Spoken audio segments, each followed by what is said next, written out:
Sadiq Khan police custody పిటిషన్పై ఇవాళ విచారణ జరగనుంది. సాదిక్ ఖాన్ న్యాయవాది కూడా కౌంటర్ను దాఖలు చేయబోతున్నారు. కస్టడీ పిటిషన్పై విచారణ చేసి నిర్ణయం తీసుకోనుంది మొబైల్ కోర్టు.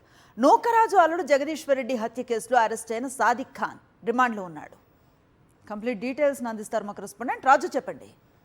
అనుశ్రీ, ఏదైతే నూకరాజు అల్లుడు జగదీశ్వర్ రెడ్డి హత్య కేసులో ఆరోపణలు ఎదుర్కొంటున్నటువంటి సాదిక్ ఖాన్ విచారించాలని, దీనికి సంబంధించి 6 రోజుల పాటు కస్టడీకి ఇవ్వాలని చెప్పి 2 రోజుల కిందట కాకినాడ రూరల్ సర్పవరం పోలీసులు స్పెషల్ మొబైల్ కోర్టులో పిటిషన్ దాఖలు చేయడం జరిగింది. దీని మీద నిన్న ఏదైతే సాదిక్ ఖాన్ తరపు నుంచి లాయర్లు నుంచి కూడా కౌంటర్ను దాఖలు చేయమని కోరడం జరిగింది. ఈవేళ ఈ కస్టడీ పిటిషన్ మీద విచారించేసి తర్వాత మెజిస్ట్రేట్ ఎన్ని రోజులు కస్టడీకి ఇవ్వాలనే మీద నిర్ణయం ప్రకటించే అవకాశం ఉంది. ఓవరాల్గా చూసినట్లయితే ఈ నెల 16వ తేదీన పిఠాపురం పంచాయతీరాజ్ ఏఈ నూకరాజు కుటుంబం రాజమండ్రి వెళ్ళి గోదావరిలో దూకి ఆత్మహత్య చేసుకుంది.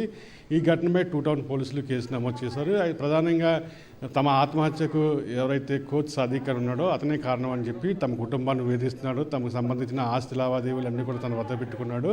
ముఖ్యంగా తన కూతుర్ని మతం మారాలని చెప్పి వేధింపుడు గురి చేయడం కూడా సౌజన్య రాసిన లేఖను బట్టి పోలీసులు కూడా కాకినాడ రూరల్ సర్పవరం పోలీస్ స్టేషన్లో కేసు నమోదు చేసిన పరిస్థితి అయితే ఉంది. ఈ నేపథ్యంలోనే సోమవారం అతన్ని మ్యాజిస్ట్రేట్ ముందు హాజరుపరచగా 14 రోజుల పాటు రిమాండ్కి విధించడం జరిగింది. ప్రస్తుతం కాకినాడ సబ్ జైల్లో సాదిక్ ఖాన్ రిమాండ్లో ఉన్నాడు.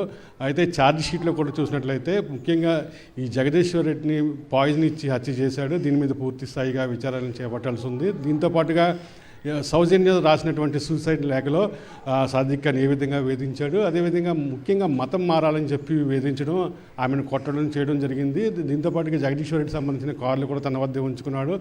ఆస్తి పత్రాలు, బంగారం, బ్యాంక్ కీలాకరు కూడా తన వద్దే ఉంచుకున్నాడు. దీని మీద పూర్తి స్థాయిగా విచారణ చేపట్టాల్సి ఉందని చెప్పి కూడా కోర్టుకు సర్పవరం పోలీసులు తెలపడం జరిగింది. దీని మీదే ఈవేళ విచారణ జరిపి మ్యాజిస్ట్రేట్ ఎన్ని రోజులు పోలీస్ కస్టడీకి ఇవ్వాలని దాని మీద నిర్ణయం ప్రకటించున్నారు Anushree. Right, thank you Raju.